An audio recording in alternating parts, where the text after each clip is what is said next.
আর গতকালই বলেছিলাম কিছু না কিছু হলে পরে এই বাঙালি একেবারে উৎসাহী, যোগ্য অযোগ্য মিষ্টি হয়েছিল। গতকাল দেখিয়েছিলাম, এবার দিলীপ রিঙ্কু মিষ্টি, একেবারে মিষ্টি তৈরি। দেখুন, দিলীপ রিঙ্কু মিষ্টি একটি মিষ্টির দোকানে, সেখানে খাওয়ানো হচ্ছে সেই মিষ্টি।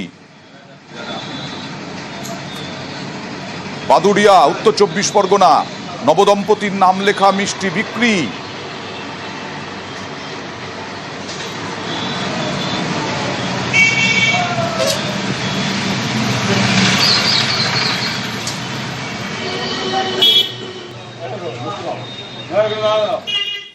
আর এই সব হওয়ার পরে দিলীপ কি আর রাজনীতিতে থাকবেন, এই নিয়ে জল্পনা যখন শুরু হয়েছে, মনোজ ওঁরাও কুমারগ্রামের বিধায়ক, তার পোস্ট ঘিরেও জল্পনা।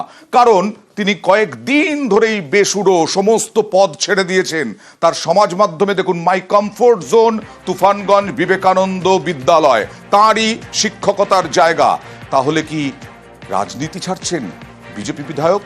একেবারে কি স্কুলের শিক্ষকতায় ফিরে যাবেন? কেন হঠাৎ করে রাজকুমারের সঙ্গে কথা বলবো, কি কেন হঠাৎ এইরকম পোস্টের প্রয়োজন হলো মনোজ ওঁরাওয়ের? মনোজ ওঁরাও নিজে বলেছে যে এইরকম পোস্টের তার কোনো প্রয়োজন নেই, তিনি সিম্পল স্কুলে গিয়েছেন। তিনি যেহেতু একটি বিদ্যালয়ের শিক্ষক, সেই শিক্ষকতার জন্য স্কুলে গিয়েছেন, এই পোস্ট দিয়েছেন। কিন্তু অয়নদা, গতকালকে দিলীপ দা সংসারে ফিরে গেছেন, তাতে কারো কোনো অসুবিধে থাকার কথাও নয়, আমাদেরও নেই। এই মনোজ ওঁরাও কুমারগ্রামের বিধায়ক কিছুদিন আগেই কিন্তু ফেসবুকে পোস্ট দিয়ে সমস্ত পদ থেকে অব্যাহতি নিয়েছিলেন। সেই মনোজ ওঁরাও যখন আজকে সাত সকালবেলায় পোস্ট দিয়ে বলেন আমার কমফোর্ট জোন হচ্ছে স্কুল, তখন কিন্তু জল্পনা তৈরি হয় যে তাহলে কি রাজনীতিতে তার আর ভালো লাগছে না, তিনি কি তাহলে রাজনীতির থেকে আবার সেই শিক্ষকতাতেই ফিরে যাবেন? এই রকম নানান জল্পনা তৈরি হয়েছে। যদিও এই জল্পনাতে মনোজ ওঁরাও নিজে জানিয়েছেন জল্পনা, দেখা যাক 2026-এর আগে কি হয়, মনোজ ওঁরাও কি সিদ্ধান্ত নেন। কিন্তু এই পোস্টের পরিপ্রেক্ষিতে একেবারে হালকা চালে উড়িয়ে দিলেন।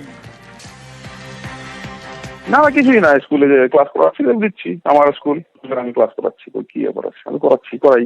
এটা এমনি, অন্য কোনো কিছু বার্তা কিছু নেই। কি তোমার সব ব্যাপারে এত রাজনীতি করো? আর একটু আমার ইচ্ছা থাকে কি